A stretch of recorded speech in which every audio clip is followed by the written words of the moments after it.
Coucou Coucou les les amis. amis. Alors tout d'abord, on tenait à tous vous remercier pour tous les messages de félicitations et de Merci beaucoup. bienvenue à Dévarage. Merci beaucoup, ça nous a beaucoup fait plaisir. Donc on a reçu, après avoir donc annoncé la naissance de Dévarage, on a reçu énormément de messages nous demandant comment s'était passé l'accouchement, et enfin beaucoup de messages qui tournaient autour de l'accouchement. Donc on a décidé de faire une vidéo et de vous répondre. Tu stresses J'ai dit encore? oui. Non, je stresse pas, c'est Ah bon, il est là le bébé.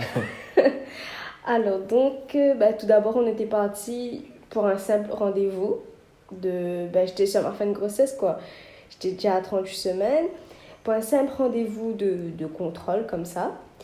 Parce qu'il faut savoir que Dévarage c'était un tout petit, mais vraiment tout petit bébé. Il grossissait pas vraiment dans mon ventre, du coup j'étais contrôlée souvent. Et donc on était parti juste pour un simple contrôle comme ça. Et on a fait les examens et tout. Et sur la fin, donc quand on allait presque partir, le médecin nous dit de venir. Il nous dit, bon, je vous laisse rentrer chez vous. Et à 18h, revenez. Avec vos affaires. Et Enfin, il faut ramener toutes les affaires quoi. voilà, mes affaires et celui du bébé. Je dis, bon. Il me dit, vous arrivez, vous passez tel service. Et vous demandez la salle de naissance. Et là, franchement, j'ai pleuré. J'ai pleuré la moitié des larmes de tout mon corps.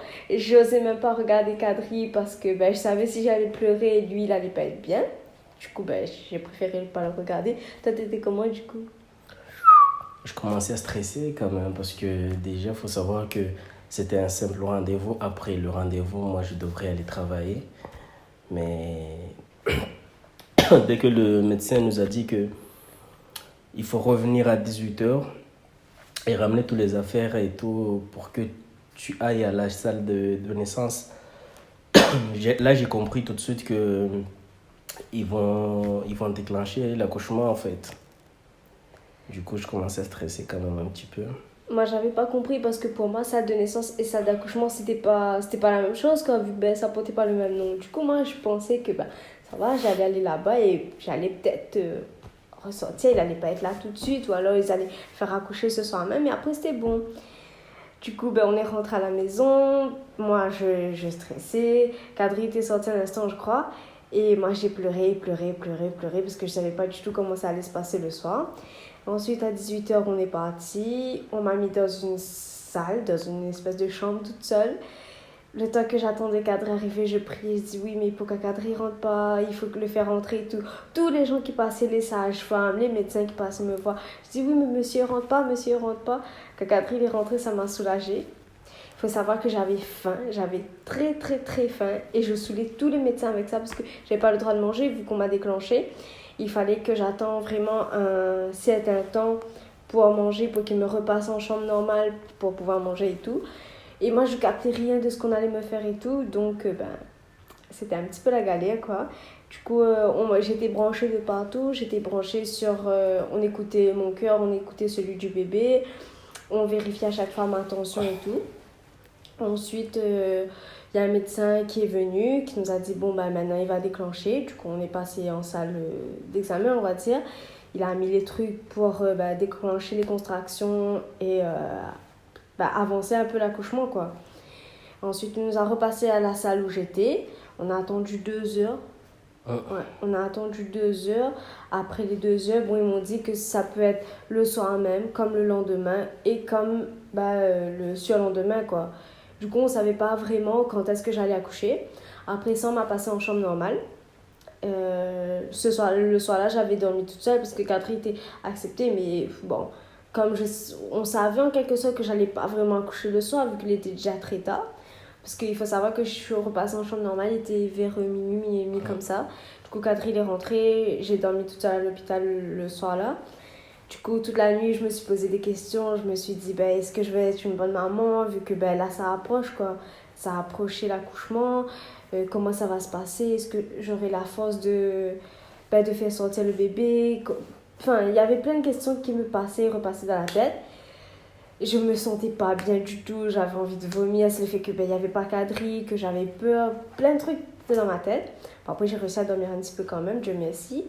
Après, à chaque fois, les infirmières, elles passaient et tout, elles me réveillaient pour contrôler le bébé, me contrôler, enfin, plein de trucs, quoi. Le lendemain, à 7h, une dame est venue et me dit, bon, ben, il y aura une réunion pour voir, avec tous les médecins, pour voir comment ça va se dérouler pour vous et tout. Et à 9h, à peu près, on revient vous voir. J'ai dit, ok, il n'y a pas de souci. Elle me dit, allez-y, prenez votre douche, prenez le petit déjeuner et tout, tranquillement. Je lui ai dit, bah, ok, il n'y a pas de souci. Elle part, elle revient 5 minutes après. En fait, madame, préparez vos affaires, rassemblez les affaires du bébé. On vous parle en salle de naissance tout de suite, appelez monsieur. Je dis, quoi? Elle me dit, oui, appelez monsieur. Dites-lui de pas trop se presser, mais de venir quand même pas trop tard, quoi. Bon, là, j'ai compris que, ça allait être pour aujourd'hui, quoi. Du coup, j'ai appelé Kadri. Et j'avais peur que Kadri réponde pas, parce qu'il faut savoir que des fois, Kadri répond pas au téléphone. Ils regardent à moi comme ça. Et j'avais peur qu'il réponde pas, mais il a répondu direct. J'ai dit, écoute, viens, on va me repasser en salle de naissance, mais cette fois-ci, je vais accoucher, quoi, aujourd'hui même. Du coup, Catherine est venue ensuite, donc moi j'ai été mise en salle d'accouchement.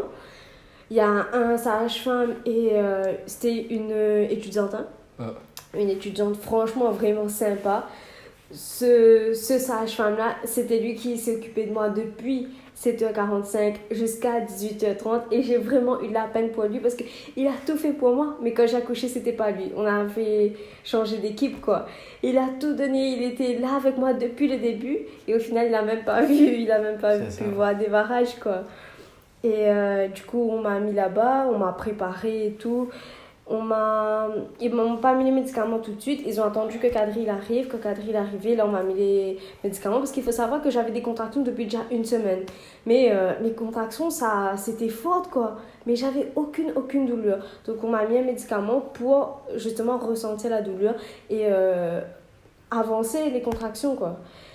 Et du coup, là, je sentais un peu plus les contractions, mais j'arrivais à gérer. Et il faut savoir aussi que de base, je voulais pas de péridurale. Je voulais que vraiment mon accouchement se passe le plus naturellement possible, sans rien. Donc, on m'a dit, ouais, il y a la péridurale et tout, je voulais pas. Du coup, j'ai tenu jusqu'à 15h. À 15h, j'étais ouverte à 6 doigts, quoi. Et là, je criais la mort. Je criais, mais vraiment, j'en pouvais plus. J'avais vraiment mal. Je voulais absolument tenir pour pas avoir de médicaments, pour mettre des barrages au monde sans trucs chimiques et tout. Mais je pouvais plus. J'en pouvais plus. Kadri, il était sorti un instant parce qu'il était vraiment pas bien.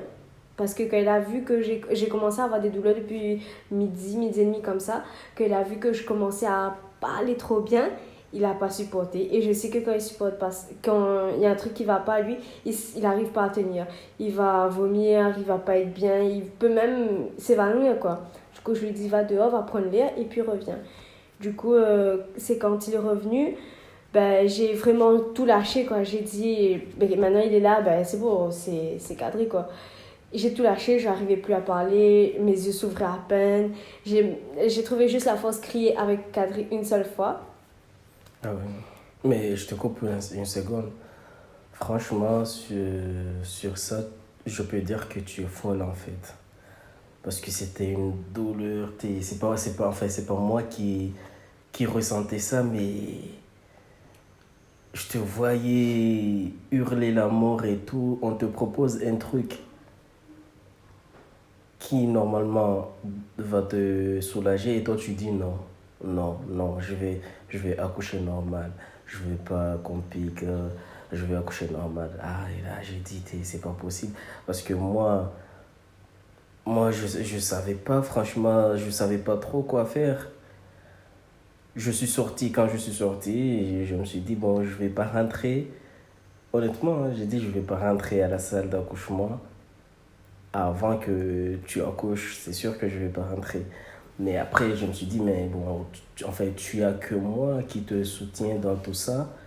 Donc, j'ai pas le choix. Parce que moi, il faut savoir que je supporte pas trop tout ce qui est cri, tout ce qui est douleur.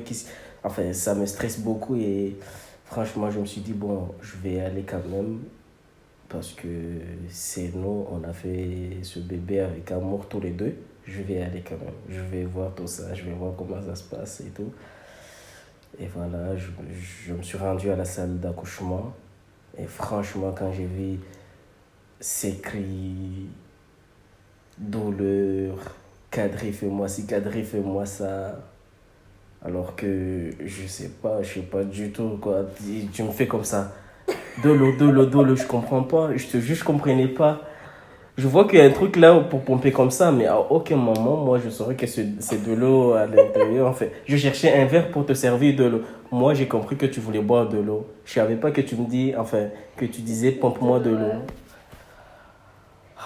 Putain, c'est dingue. Franchement, respect les femmes. Respect depuis ce jour. Enfin, je te respectais depuis, mais depuis ce jour-là, depuis que j'ai assisté à l'accouchement de mon fils, franchement, je peux dire que vous êtes les reines, les femmes. Vous êtes les reines du... C'est une les boss. Ouais, c'est vrai. Après, franchement, je comprends pas pourquoi. Des fois, il y a des femmes méchantes, tu vois. Je comprends pas pourquoi des fois, il y a des femmes méchantes. Sachant que c'est vous qui ont toute cette douleur, qui fait des enfants. Enfin, les hommes, eux, ils sont juste là pour transférer, quoi. Mais c'est pas eux qui portent, c'est pas eux qui poussent, c'est pas eux. Après, mais bon, c'est comme ça, les humains, hein. Les humains sont un petit peu bizarres. Bon, je t'avais coupé, mais c'est bon. Du coup, je reprends. Du coup, il faut savoir que je suis très, mais vraiment très pudique. Même quand j'étais enceinte et que j'allais au gynéco, montrer mon corps, quoi, j'arrivais pas. Et là, avec la douleur, le sage-femme, c'était un homme, hein. J'ai enlevé tout, mais vraiment tout ce qu'il y avait sur moi, tous les draps et tout. Et je lui ai dit, je veux de l'eau. À lui, d'abord, c'était passé par lui, parce que Kadri n'était pas encore arrivé. Je lui ai dit, je veux de l'eau. Il va me chercher un gobelet d'eau. Je lui ai dit, non, enfin, je veux un truc pour poser sur ma tête, en fait. Et là, il est parti chercher les pichis d'eau, là. Et je lui ai dit, là, pompe sur tout mon corps. Et du coup, le monsieur s'est retrouvé à pomper de l'eau sur tout mon corps, comme ça. Et il faut savoir que j'aime pas du tout montrer mon corps, du tout. Et c'est pour ça après que j'ai crié avec Adri, je veux de l'eau. Mais j'arrivais pas à parler plus que ça, parce que pour essayer de pas mettre la péridurale, il m'avait donné le masque avec le gaz là.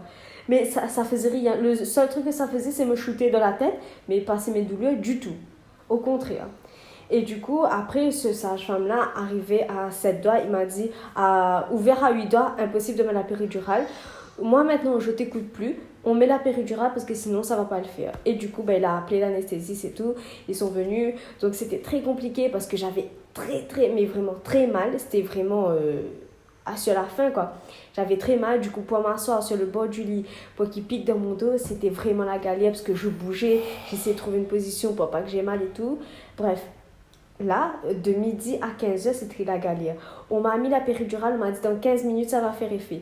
Ça a pris 3 minutes, ça a fait effet. 3 minutes après, je rigolais, je taquinais Kadri et tout, parce que le gars, il était en stress, il transpirait, il avait les larmes au bord des yeux. Sérieux, des fois, les choses sont tellement bizarres. Parce que moi, je suis allé, j'ai accompagné Ouma pour l'arrivée de notre enfant. J'ai accompagné à la salle d'accouchement. Et franchement, c'est Ouma qui est enceinte, c'est elle qui pousse, c'est elle qui a des douleurs et tout. Et au final, c'est Ouma qui est en train de me consoler, moi. Alors que moi, c'était mon boulot normalement. Je te jure, j'avais une stress, j'étais en 2 doigts de me chier dessus. J'ai dit, là, c'est pas, je peux même pas expliquer ça. J'avais tellement peur, je transpirais comme un cochon. Et je savais pas, là, j'avais perdu mes paroles, je savais pas quoi faire, je sentais pas mon corps. C'est Ouma qui me console. Ouma, elle pousse, elle a des douleurs, elle me console, elle me dit, ça va aller chérie, ça va aller chérie. Je dis, mais dans ma tête quand même, j'arrive à me dire, mais en fait, qu'est-ce qu'il y a, Kadri? Toi, tu es venu ici pour Ouma, en fait, consoler Ouma, et au final, c'est cette personne que tu dois consoler, qui est André de même boulot, quoi. Voilà, c'est elle qui te remplace en fait. Là en ce moment, Ouma avait beaucoup de travail, pousser, attendre les contractions pour dire aux sages-femmes que voilà, il y a les contractions et retourner sa tête pour voir si Kadri ça va.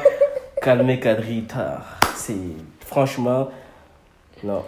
Du coup, après, ben voilà, c'était drôle parce que ben, je voyais Kadri qui était en galère et moi, ben, j'allais mieux. Du coup, j'avais plus de douleur. Du coup, ben, je le taquinais. Je savais que tu étais forte depuis longtemps, mais ce jour-là, tu as mon respect, franchement.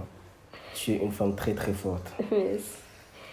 Et du coup, après, on m'a dit, bon, ben maintenant, ça fait 2 heures que je suis là, en fait, qu'on a mis la péridurale, c'est ça? C'était 2 heures après la péridurale. Ouais, c'est ça. 2 heures après la péridurale, 2 heures après, je sais pas trop quoi aussi. Du coup, ben maintenant, il faut absolument qu'il sorte. Mais lui, il a avancé sa tête, mais il voulait pas tellement sortir. Il aimait bien être dans mon ventre. Ah quoi. oui, là-bas, ça se passait bien. Hein. Du coup, on m'a dit, bon, à chaque fois que vous avez une contraction, allez-y, poussez. Et quand la veille, j'entendais des femmes mais crier qu'elles accouchaient. Et moi, j'ai accouché en silence. Je me dis que tout le temps, j'ouvre ma gueule pour tout et n'importe quoi. Et là, quand il faut crier, ben, je fais ma gueule, en fait. J'ai appuyé mes lèvres, j'ai poussé. Et en 3 coups, ben, j'ai vu mon bébé. Ouais. Et sorti, a fait...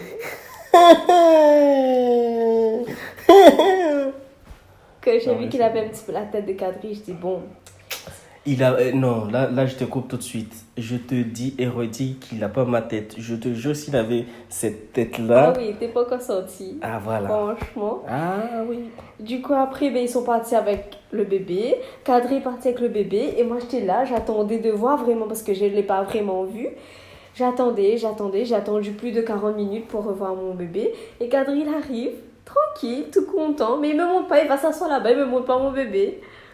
Du coup, voilà, après j'ai été transférée dans une unité spéciale parce que dans la maternité même, mais ça s'appelle unité kangourou, là où les infirmières, elles sont mais franchement exceptionnelles. Hyper sympa, Ah franchement. oui, parce que cette unité-là, en fait, à chaque instant, elles viennent vous voir pour voir si tout se passe bien, si comment va le bébé et comment va la maman, enfin comment ça se déroule et tout. Et vu que moi je suis jeune en fait, et elles étaient vraiment là, elles m'expliquaient, me montraient, machin et tout. Et c'était vraiment des gens, mais incroyables. Tous, parce que c'était pas tous les jours les mêmes personnes. C'était une équipe le matin, une équipe le soir. Plusieurs fois, j'ai vu passer les mêmes infirmières, mais c'était pas tout le temps les mêmes. Mais franchement, elles étaient vraiment... Enfin, franchement, il n'y a rien à dire. C'est vraiment, mais vraiment une superbe équipe. Tout ce que j'ai entendu dire sur l'hôpital de Saint-Benoît, sur la maternité de Saint-Benoît, ouais, faut pas accoucher, machin et tout. En tout cas, moi, ce que j'ai vécu, c'était vraiment exceptionnel. Et je tenais vraiment beaucoup à remercier ces gens-là. Parce que, si aujourd'hui j'ai appris plein de choses, si aujourd'hui, mon bébé il reprend petit à petit... Ouais. Du poids, de parce qu'il a pris beaucoup de poids. Ouais. Il a pris beaucoup de poids, il est devenu un petit homme, quoi. Voilà, un bon homme. Et s'il patate. Ah oui, c'est une petite patate. S'il reprend du poids, de la tonicité et tout, c'est beaucoup grâce aux infirmières de l'unité kangourou, de la maternité de Saint-Benoît. Et je tiens énormément à les remercier. Parce que j'avais très peur pour mon bébé. Il est sorti de loin. Et franchement, c'est une superbe équipe. Merci beaucoup. Merci infiniment pour tous vos messages. C'est incroyable. On vous remercie beaucoup. Et voilà, c'était ça l'histoire. Normalement, le bébé devrait naître le 14 décembre. Ouais. Parce que là, on fait la vidéo. Là, on est le 10, oui. Normalement, c'était dans... 4 jours. Ouais, il est né un mois avant. Pourquoi? Parce qu'il avait arrêté de prendre du poids. Il avait peut-être à l'intérieur, il disait non, ici il n'y a pas trop de choix. On me donne la même chose. Donc je vais sortir pour aller voir dans leur monde là-bas ce qui se passe. Voilà, donc il est né un mois avant. Il était tout petit, mais maintenant il a pris son poids. Il est... Une petite patate, bien beau gosse, bien tout. Et on revient bientôt pour vous parler de comment ça se passe à la maison et tout. Donc, restez connectés et abonnez-vous. On vous fait des bisous.